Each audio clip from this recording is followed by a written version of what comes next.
Hi friends, welcome to our channel. ఈరోజు మన ఛానల్లో ఎలాంటి పప్పులు అనేది నానబెట్టకుండా అప్పటికప్పుడు బ్రేక్ఫాస్ట్ రెసిపీని ఎలా ప్రిపేర్ చేయాలనేది చూసిద్దాము. మనం ఎక్కడికైనా వెళ్ళి వచ్చినప్పుడైనా సరే, సడన్గా మన ఇంటికి ఎవరైనా చుట్టాలు వచ్చినప్పుడు ఇంట్లో ఎలాంటి పిండి లేకపోతే ఎప్పుడు ఏం టిఫిన్ చేయాలని ఆలోచిస్తున్నారా? సో ఆలోచించకుండా ఇలాంటి టిఫిన్ చేసి పెట్టండి, అందరూ కడుపు నిండా తినేయచ్చు. బియ్యం పిండి దోశలు ఎలా చేయాలో చూసేద్దాం రండి. దీనికోసం ఒక బౌల్ తీసుకొని బౌల్లో 1 కప్ బియ్యం పిండిని తీసుకోవాలి. 1 కప్ బియ్యం పిండికి 3 టేబుల్ స్పూన్ వరకు బొంబాయి రవ్వని వాడుతున్నాను. రవ్వ యాడ్ చేయడం వలన దోశలు అనేవి చాలా పర్ఫెక్ట్గా వస్తాయి.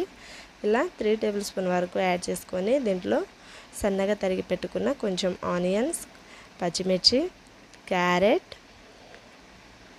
దీంట్లో కొంచెం ఫ్రెష్గా ఉన్న కొత్తిమీర, కరివేపాకుని యాడ్ చేసుకొని 1 టేబుల్ స్పూన్ జీలకర్రని కూడా యాడ్ చేసుకోవాలి. దీంట్లో రుచికి తగ్గ సాల్ట్ని యాడ్ చేసుకోండి. దీంట్లో కొన్ని వాటర్ అనేవి ఎక్కువనే పడతాయండి. సో వాటర్ అనేది కొంచెం ఎక్కువనే యాడ్ చేసుకోవాలి. దోశ పిండి కంటే చాలా పలసగా చేసుకోవాలి మనం ఈ పిండిని. చూడండి, వీడియో క్లిప్లో చూపిస్తున్నారు. నేరీ పలసగా కాకుండా నేరీ తిక్కుగా కాకుండా నేను చూపిస్తున్న క్వాంటిటీలో ఇలా కలుపుకున్నట్లయితే దోశలు అనేవి పర్ఫెక్ట్గా వస్తాయి. ఇలా కంప్లీట్గా కలిపి పెట్టుకున్న పిండిని ఇలా పర్ఫెక్ట్గా కలిపేసుకొని పక్కన పెట్టేసుకోవాలి. దీనికి మూత పెట్టి 10 మినిట్స్ పాటు నానబెట్టుకున్నట్లయితే పిండి అనేది, రవ్వ అనేది చక్కగా నానిపోయి దోశలు వేసేటప్పుడు మెత్తగా దూదిలా వస్తాయండి. చాలా ఇష్టంగా కూడా తినేయచ్చు, పిల్లల నుండి పెద్దల వరకు. సో పిండి అనేది ఇలా కంప్లీట్గా కలుపుకొని పక్కన పెట్టేసుకొని స్టవ్ మీద దోశ ప్యాన్ పెట్టుకొని బాగా హీట్ చేసుకోవాలి. హై ఫ్లేమ్లోనే ఈ దోశని వేసుకోవాలి. ఒకటి గుర్తుపెట్టుకోండి, హై ఫ్లేమ్లో గ్యాస్ పెట్టి దోశని వేసుకున్నట్లయితేనే మనకి ఇది పర్ఫెక్ట్గా వస్తాయి బియ్యం పిండి దోశలు. సో హై ఫ్లేమ్లో పెట్టేసుకొని ఇలా కంప్లీట్గా యాడ్ చేసుకోవాలి. ఇలా యాడ్ చేసుకొని రిటర్న్ టౌన్ చేసుకోవాలి. 5 మినిట్స్ పాటు ఇలాగే వదిలేసి రిటర్న్ టౌన్ చేసుకొని ఇటు అటు కాల్చుకొని తీసుకోవాలి.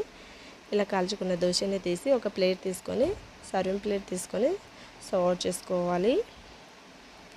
సో ఇలా కంప్లీట్గా సర్వ్ అవుట్ చేసుకొని పక్కన పెట్టేసాక సేమ్ ప్రాసెస్లో మిగిలిన పిండితో సేమ్ దోశల్ని యాడ్ చేసుకోవాలి.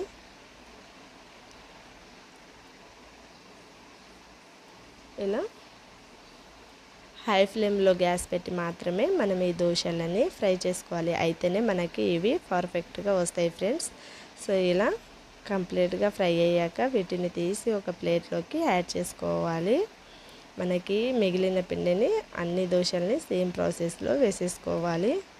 ఇలా కంప్లీట్గా వేసేసుకొని ఇటు అటు టర్న్ చేసుకొని కాల్చుకొని తీసుకుంటే మనకి ఎన్ని కావాలంటే అన్నీ, మనకి ఇంటికి సడన్గా ఎవరైనా చుట్టాలు వచ్చినా సరే, మనం ఎక్కడికైనా వెళ్ళి వచ్చినప్పుడైనా సరే ఇలాంటి పిండి నానబెట్టకుండా ఇలా చాలా సింపుల్గా అప్పటికప్పుడు బ్రేక్ఫాస్ట్ రెసిపీని చేసి తినేయచ్చు ఫ్రెండ్స్. కడుపు నిండా కమ్మగా తినేయచ్చు. టేస్ట్ అనేది కూడా చాలా బాగుంటుంది. అది నేను చెప్పడం దీనికి మీరు ఒకసారి తప్పకుండా మీ ఇంట్లోకి ట్రై చేయండి. ట్రై చేశాక మీకు ఎలా కుదిరింది అనేది నాతో షేర్ చేయండి. ఇలాంటి మరిన్ని రెసిపీస్ కోసం మన ఛానల్ని తప్పకుండా